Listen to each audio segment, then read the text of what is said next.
Sur un tronçon abandonné d'autoroute, dans un dîner oublié, un ancien routier noir de 45 ans, seul, s'accrochait encore au rêve qu'il avait autrefois partagé avec sa défunte épouse.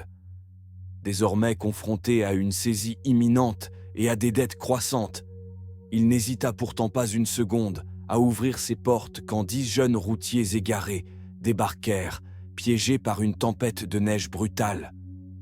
Il leur offrit un abri et les dernières réserves de son établissement. Il ne savait pas encore que cet acte de bonté allait non seulement sauver son dîner, mais aussi raviver le rêve auquel sa femme avait toujours cru.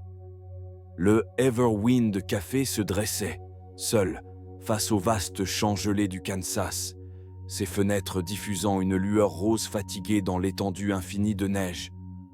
Autrefois, il avait été un phare le long de la Highway 42, un lieu où le murmure des conversations et le fracas de la vaisselle couvraient même le grondement des camions filant au loin. À l'intérieur, les banquettes étaient désertes, le vinyle rouge craquelé par le temps, les distributeurs de serviettes à moitié remplis, la vitrine à tarte depuis longtemps vide et nettoyée. Une odeur de vieux café flottait dans l'air, faible mais tenace, semblable à celle d'un souvenir trop fort pour disparaître. Sur le comptoir derrière la caisse, une vieille radio CB restait silencieuse, son bavardage constant d'antan réduit à l'écho de jours meilleurs. Marcus Bennett, 45 ans, les ressentant tous ce soir-là, se tenait derrière le comptoir, les épaules alourdies sous sa veste en flanelle, un homme guidé plus par l'habitude que par l'espoir. C'était un grand homme, large d'épaules, à la peau noire burinée par les années de route, les cheveux courts piquetés de gris. Ses mains étaient solides, le genre de mains qui savaient réparer un camion au simple toucher. Mais ce soir, elles bougeaient lentement, presque à contre-cœur, alors qu'il essuyait le comptoir pour la 4e fois, sans vraiment le voir. Marcus jeta un œil à l'horloge. 18h45. Plus que 15 minutes avant de pouvoir retourner l'enseigne à fermer et grimper l'escalier étroit menant à son minuscule appartement à l'étage où seul le silence l'attendait. Ce qu'il détestait par-dessus tout, c'était ce silence. Il remplissait les espaces où autrefois résonnaient les rires de Trina, son épouse bien-aimée. Où la musique du jukebox vibrait, où la vie animait les lieux comme une chose vivante. À présent, il ne restait que lui, le bourdonnement du chauffage et le doux grincement du bâtiment s'affaissant sous le poids d'un autre hiver impitoyable. Son regard balaya la pièce, observant les banquettes affaissées, les empreintes de pas laissées plus tôt par les clients du midi, à moitié effacées par de nouvelles poudrées de neige. Le café sentait vaguement la friture et le nettoyant citronné, une odeur qui, autrefois, évoquait le foyer mais ne murmurait désormais que des souvenirs qui s'effacent. Marcus bougea avec raideur, compta la caisse, 2530 $, 80 cents. Il empila soigneusement les billets, plus par respect que par nécessité. Ce n'était pas assez pour payer la facture d'électricité en retard, et encore moins pour combler le moindre centime de l'hypothèque. L'avis final de la banque était rangé sous le comptoir, ces mots gravés dans son esprit sans qu'il ait besoin de le relire. Fin du mois, vente aux enchères, saisi. Il referma le tiroir dans un doux bruit sourd et fixa longuement l'enseigne lumineuse. L'interrupteur n'était qu'à portée de main. Peut-être que ce soir, pensa-t-il, ce serait la dernière fois. Il pourrait emballer ce qui comptait encore, vendre l'équipement usé et laisser le Everwind au vent et aux souvenirs. Dehors, la tempête s'intensifiait, la neige fouettant les fenêtres de biais. Marcus la regardait frapper les vitres, sentant un vide s'ouvrir en lui. Ce lieu avait été un refuge. Maintenant, c'était une ancre, nouée à ses chevilles, l'entraînant vers le fond. Et pourtant, il ne retourna pas l'enseigne. Quelque chose, au fond de lui, résistait. Une lueur de fierté peut-être, ou de simple entêtement. Trina l'appelait son chêne, enraciné, inébranlable, debout malgré les tempêtes. Marcus pouvait presque entendre sa voix, douce et moqueuse. « Une nuit de plus, Bennett. Une nuit de plus ne te tuera pas. » Une bourrasque fit trembler la porte, la cloche au-dessus tintant dans un sursaut. Marcus se retourna vivement, le cœur battant, sans vraiment s'attendre à quelqu'un. Pourtant, dans l'encadrement de la porte, se tenait un homme, un inconnu, secouant la neige de ses bottes. Grand, peut-être un peu plus jeune que Marcus, vêtu d'une grosse veste bleu marine et d'une casquette de routier enfoncée sur le front. De la neige s'accrochait à ses épaules, son visage rougi par le froid. Sa barbe était prise de givre. Il hésita sur le seuil, le vent hurlant dans son dos, puis entra entièrement, refermant la porte derrière lui. Sa présence brisa l'immobilité, fit onduler l'air figé. « Bonsoir, monsieur », dit-il, la voix rauque de froid ou de trop de kilomètres. « Y aurait-il une chance que vous serviez encore ?» Marcus sentit les mots se coincer un instant dans sa gorge, l'instinct de refuser, de dire « Désolé, la cuisine est fermée ». Mais quelque chose dans l'attitude de l'homme, dans le poids de l'épuisement qu'il portait comme un manteau de plus, l'arrêta. « Oui », dit Marcus, surpris de s'entendre parler. « Le café est encore chaud. La cuisine reste ouverte quelques minutes de plus. Prenez place où vous voulez. » L'homme hocha la tête, une gratitude furtive dans le regard, et alla s'asseoir au comptoir, la neige traînant derrière lui comme un fantôme fatigué. Marcus servit une tasse fumante, la fit glisser sur le comptoir usé, et jeta un dernier regard à l'horloge. 5 minutes avant la fermeture, 5 minutes avant d'éteindre pour de bon. Et pourtant, miraculeusement, la lumière du Everwind Café resta allumée un peu plus longtemps. Marcus ne savait pas pourquoi il avait dit oui. Peut-être le souvenir d'autres nuits, d'autres tempêtes.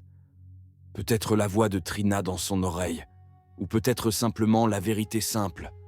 Une lumière, une fois allumée, est faite pour rester allumée, ne serait-ce que pour un voyageur égaré de plus.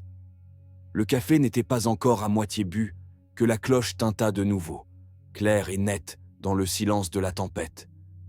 Marcus leva les yeux, les sourcils froncés, alors que 2 autres silhouettes pénétraient à l'intérieur, grelottantes, tapant leurs bottes couvertes de neige. Ils regardaient autour d'eux, comme des hommes remontant à la surface, aveuglés par la chaleur du dîner, par l'odeur de café brûlé, et quelque chose de plus doux, le premier véritable abri qu'ils aient vu depuis des miles. L'un d'eux adressa un regard plein d'espoir à Marcus. « Vous auriez un peu plus de café, monsieur ?» demanda-t-il, la voix rauque de froid et de gratitude. Marcus sentit quelque chose bouger en lui, quelque chose de lent, de têtu, qui se réveillait. Il fit un simple geste vers le comptoir. « Le café est chaud. La cuisine est encore ouverte, dit-il. Et les portes s'ouvrirent encore. Encore. Encore. En 10 minutes, la moitié des banquettes étaient occupées. Principalement des routiers à en juger par leur allure, grosses vestes, bottes usées, les visages marqués par la route. Ils bougeaient lentement, certains avec ce regard hébété de ceux qui avaient conduit sous des conditions blanches pendant des heures, voire des jours. Marcus le reconnaissait. Il avait déjà eu ce regard à l'époque où la route était sa maison et qu'un refuge comme le Everwind pouvait faire la différence entre une bonne nuit et quelque chose de bien pire. Ils arrivaient par groupes de 2 ou 3, chacun traînant le froid avec lui. Chacun posait la même question, les yeux à moitié gelés. « Dites-moi que c'est encore ouvert, je vous en prie. » Le premier homme, Sam, comme Marcus l'a pris plus tard, prit naturellement les choses en main. Il aida les autres à se débarrasser de la neige sur leurs épaules, fit glisser des menus le long du comptoir, maintenant les voix basses mais assurées. Marcus, lui, s'occupait de la cafetière comme un homme possédé, remplissant les tasses presque aussitôt qu'elles étaient même vidées, se dirigeant vers le grill avec une mémoire musculaire automatique, réveillée après trop longtemps.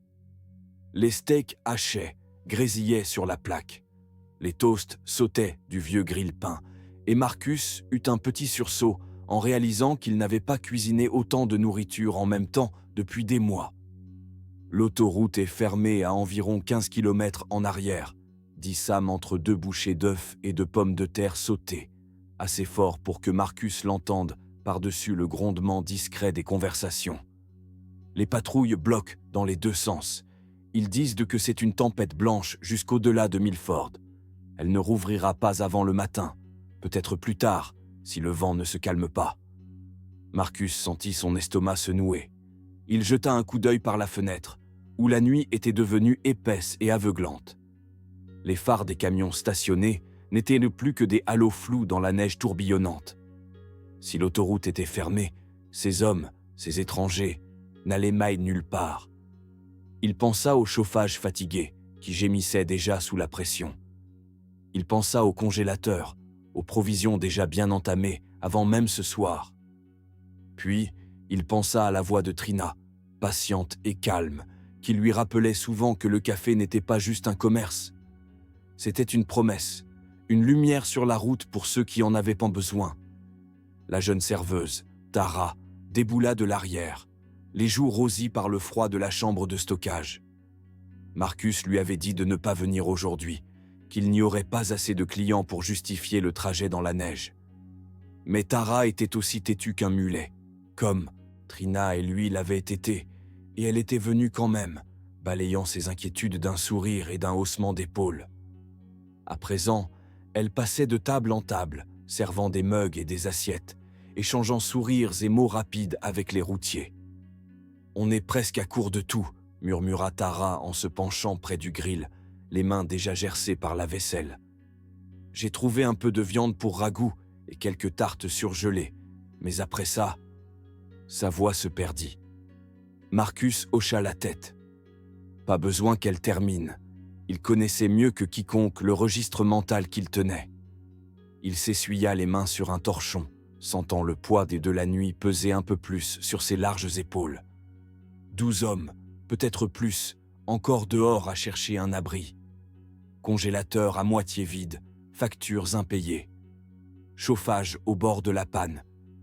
Et pourtant, quand il regardait autour de lui, voyait ces hommes penchés sur leurs tasses comme sur des bouées de sauvetage, voyait la gratitude dans leurs regards, la manière dont ils se détendaient peu à peu sous la lumière douce et l'odeur d'oignons frits. Marcus ressentit au fond de ses os une certitude tranquille. Il ne pouvait pas les repousser. Il ne le ferait pas. Marcus prit sa décision comme il avait toujours pris les décisions difficiles, depuis qu'il avait compris ce que signifiait la loyauté. Vite, avec certitude, sans jamais regarder en arrière. Il se tourna vers Sam, qui sirotait son café avec une lenteur presque religieuse. « Vous avez un endroit où dormir cette nuit ?» demanda Marcus, d'une voix basse et posée. Sam secoua la tête, regardant par la fenêtre où la neige recouvrait désormais la route de Congère épaisse et fantomatique. « Le motel est plein. Le dernier que j'ai vu était bondé, il y a 2 heures. On comptait dormir dans nos camions. » Un murmure de rire nerveux traversa la pièce, mais Marcus ne sourit pas. Il se souvenait trop bien de ce que dormir dans une cabine glacée pouvait faire au corps d'un homme. Il se souvenait de la manière dont le froid pouvait s'infiltrer dans vos os et y rester, peu importe combien de kilomètres on roulait après. « Vous ne pouvez pas dormir dans vos camions », dit Marcus d'une voix qui trancha le brouhaha comme une lame. « Pas avec ce froid. Vous gèleriez avant le matin. » Sam ouvrit la bouche pour protester. La fierté est une chose tenace, mais Marcus leva la main. « J'ai un appartement à l'étage. 2 lits, un peu de place au sol. C'est pas grand-chose, mais le café est chaud. » Il regarda autour de lui, sentant les souvenirs cousus dans chaque mur. « Le café est ouvert. Restez aussi longtemps que vous en avez besoin. » Un long silence suivit, seulement troublé par le vent hurlant contre le bâtiment et le doux tintement d'une tasse de café reposée sur sa soucoupe. Puis Sam se leva, tendit la main par-dessus le comptoir. « Je m'appelle Sam Rivers, dit-il, et vous êtes un sacré bonhomme, monsieur. »« Marcus Bennett, » répondit Marcus, en serrant cette main offerte avec une force qui le surprit lui-même. « Eh bien, monsieur Bennett, » dit Sam avec un sourire lent et chaud comme un lever de soleil repoussant une longue nuit. « On dirait que vous venez de sauver une belle bande de têtes de mule d'une très mauvaise nuit. » Mais à l'intérieur du Everwind Café, la lumière restait chaleureuse et les portes restaient ouvertes. Et pour la première fois depuis longtemps, Marcus Bennett sentit que, peut-être, il n'était plus seul face à la tempête. Marcus se déplaçait dans la cuisine étroite comme un homme en mission, attrapant tout ce qu'il pouvait trouver, dressant des listes mentales avec l'efficacité née d'années de routine.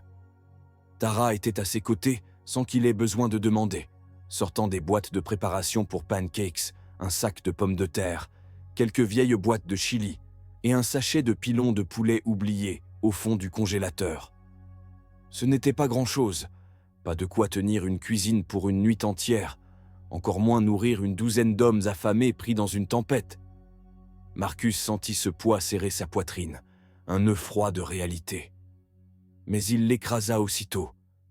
Ce n'était plus une question de profit. Ce n'était plus une question de gérer les stocks ou d'équilibrer les comptes. C'était une question de faire ce qui était juste. De ne pas laisser des hommes bien mourir de froid dans leur camion, pendant que lui restait au chaud derrière une porte verrouillée. Le grill grésilla lorsqu'il y déposa des steaks et du pain.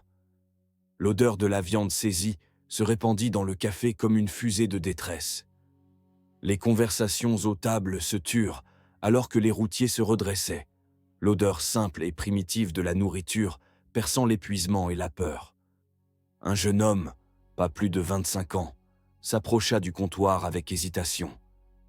Il s'appelait Caleb, dit-il, un jeune conducteur lors de son premier trajet en solo. Ses mains tremblaient alors qu'il tenait sa tasse de café, pas uniquement à cause du froid. « Monsieur, » dit Caleb, la voix légèrement brisée. « Vous êtes sûr que vous avez assez ? On ne veut pas...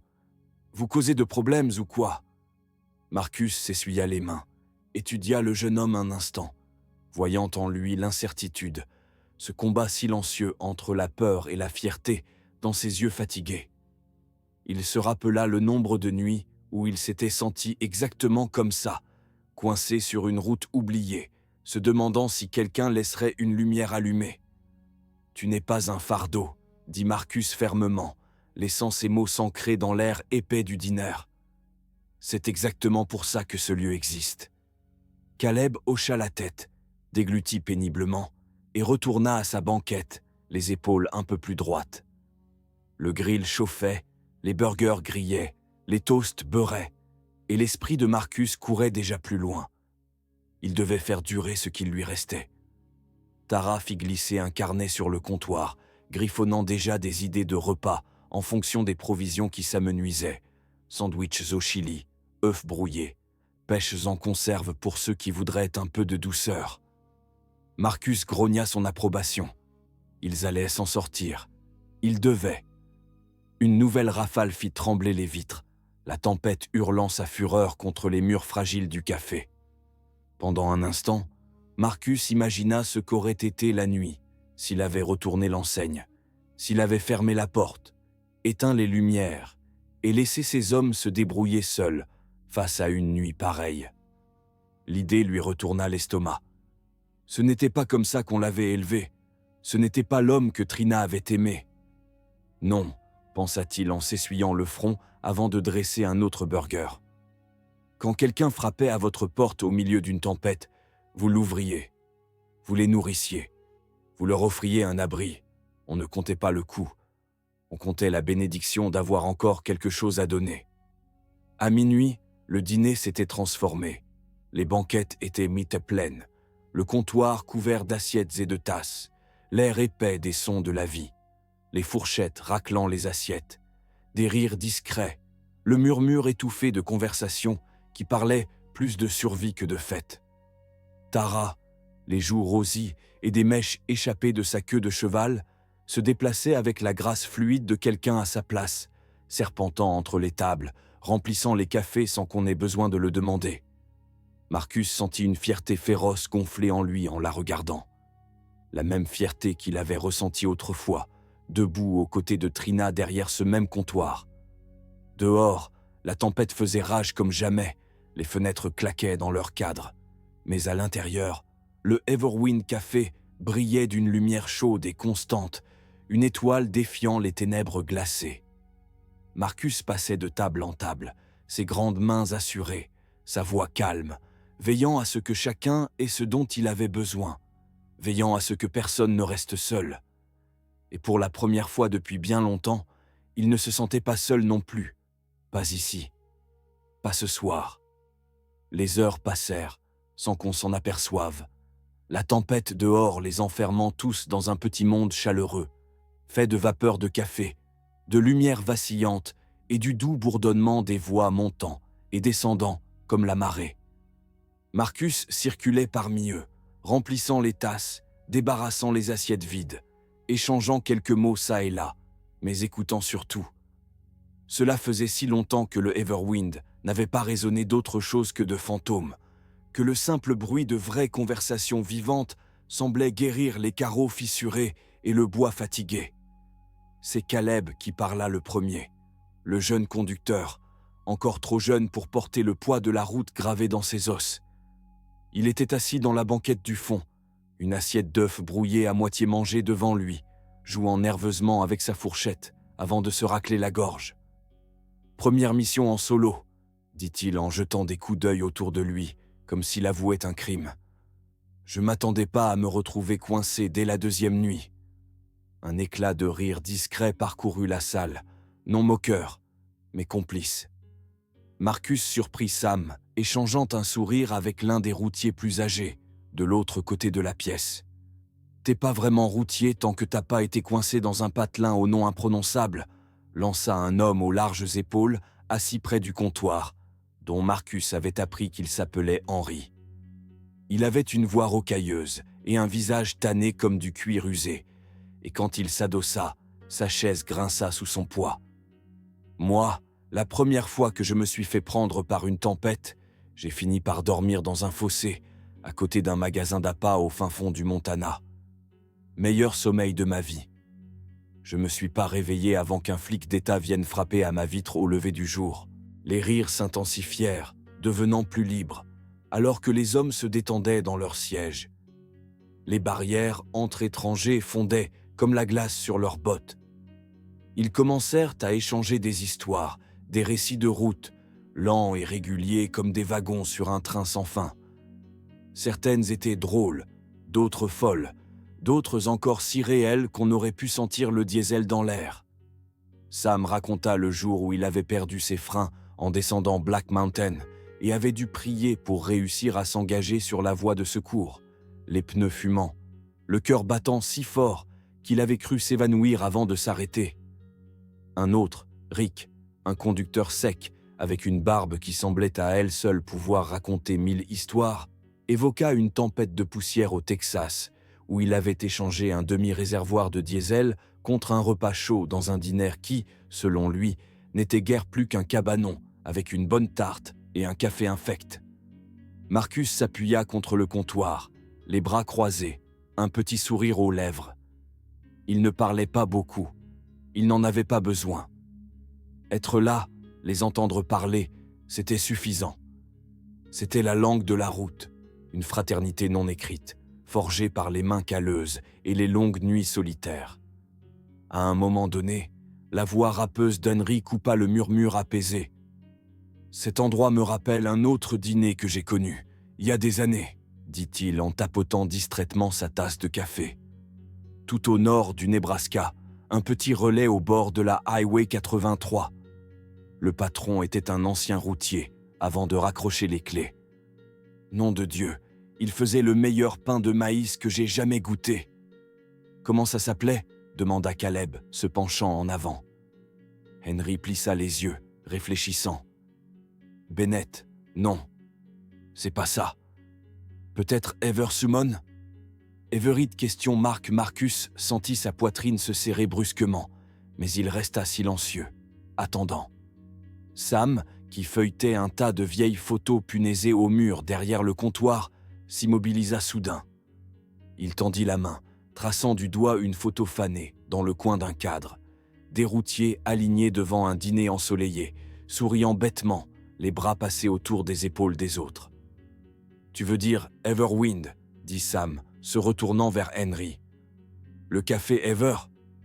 Henry claqua des doigts, souriant.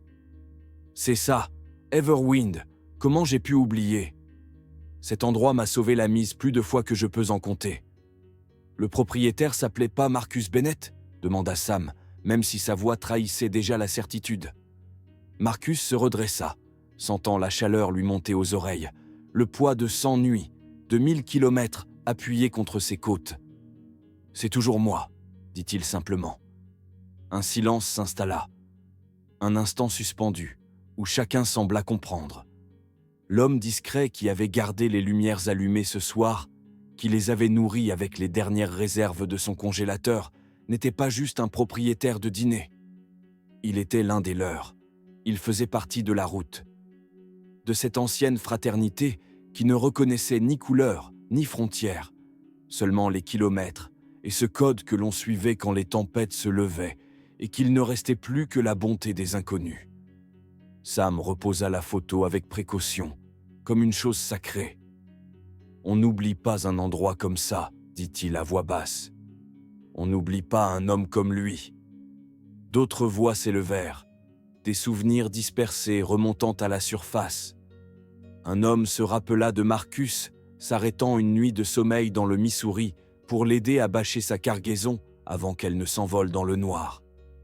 Un autre évoqua les inondations d'un ouragan dans le sud, où Marcus avait conduit un semi-remorque rempli d'eau en bouteilles et de vivres quand personne d'autre n'avait osé tenter la traversée.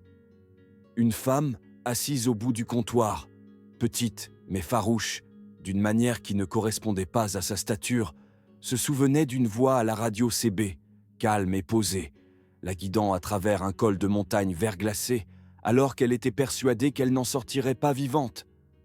Chaque récit s'empilait sur le précédent, jusqu'à ce que Marcus en soit presque submergé, presque anéanti. Il n'aurait jamais pensé que quelqu'un se souviendrait. Il n'aurait jamais cru que ça comptait.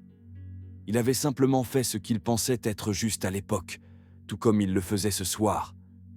Et voilà que, d'une manière ou d'une autre, tout lui revenait. Les rires se fanèrent, laissant place à un silence plus doux, presque solennel, et Marcus se rendit compte qu'il se tenait un peu plus droit, que ses mains s'étaient décrispées, et que le poids ancien sur ses épaules s'était allégé, juste assez pour qu'il puisse respirer un peu mieux. Dehors, la tempête hurlait encore, martelant les murs.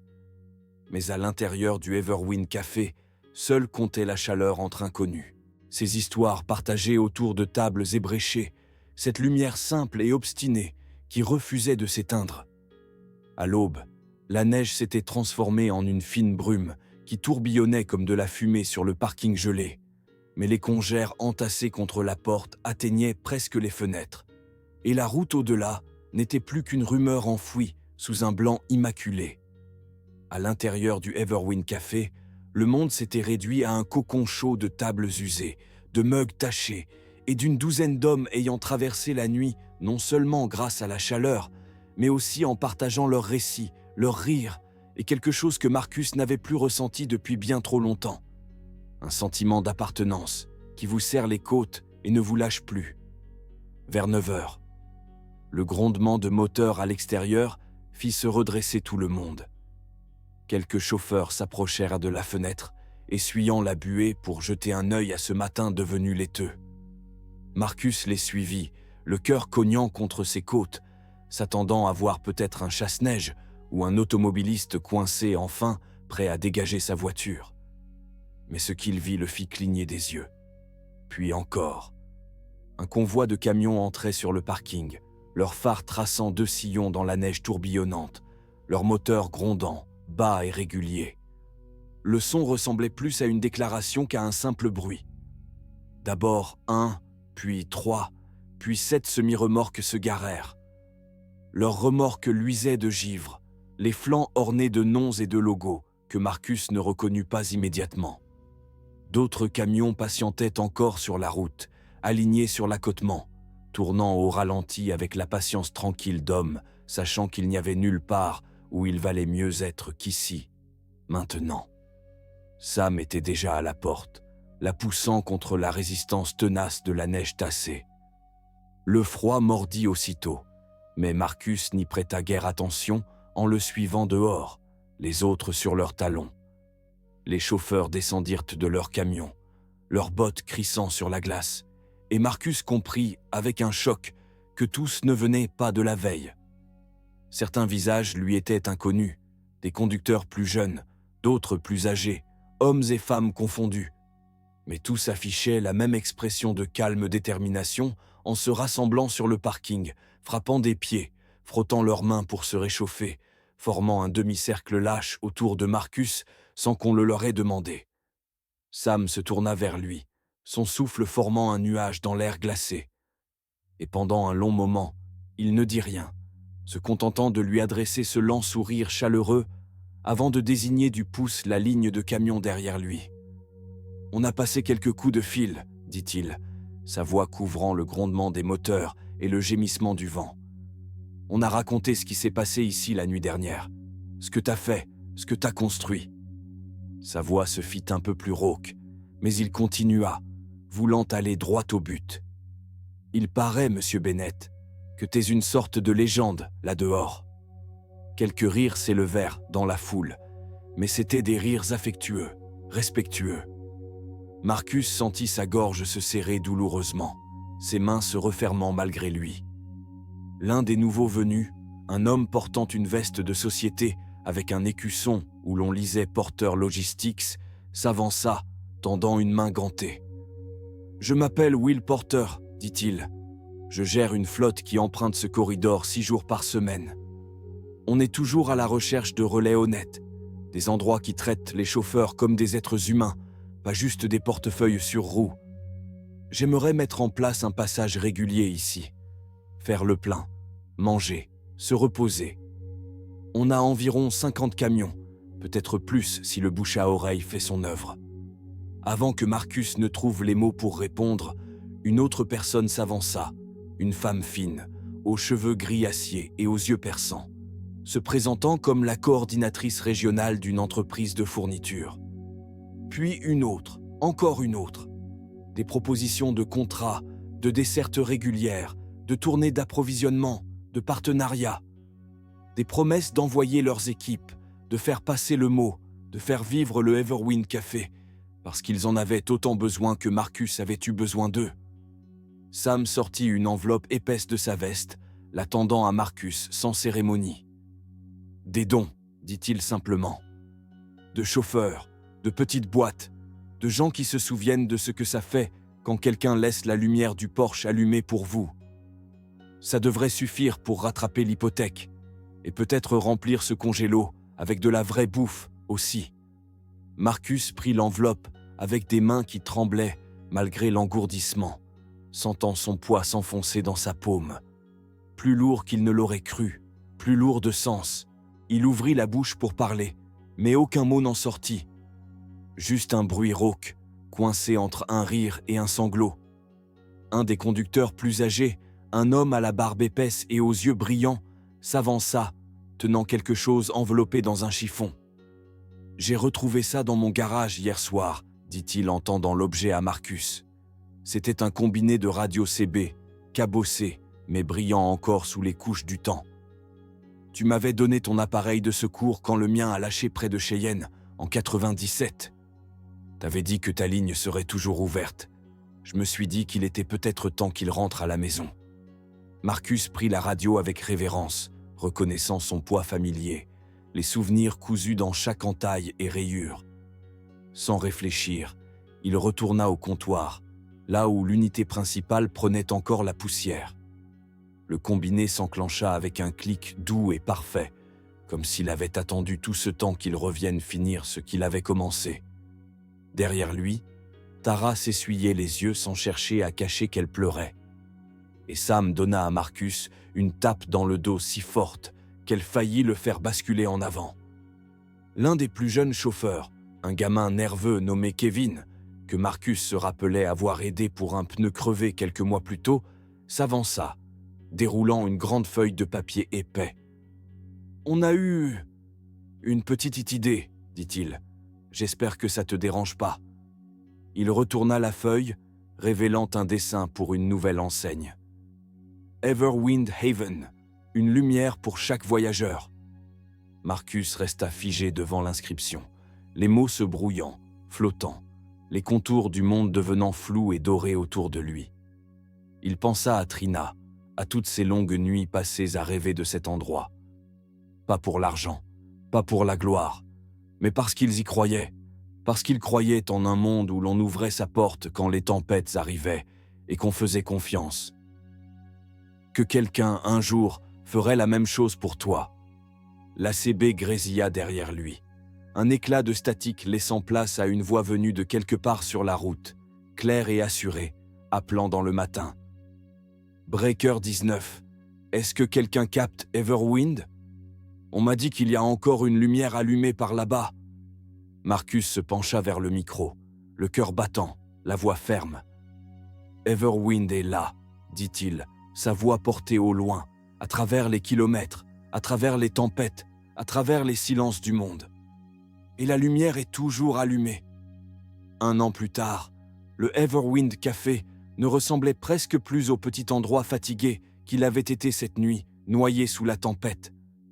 Mais si l'on regardait bien, on pouvait encore en deviner les ossements, le même cœur têtu battant sous le vernis neuf.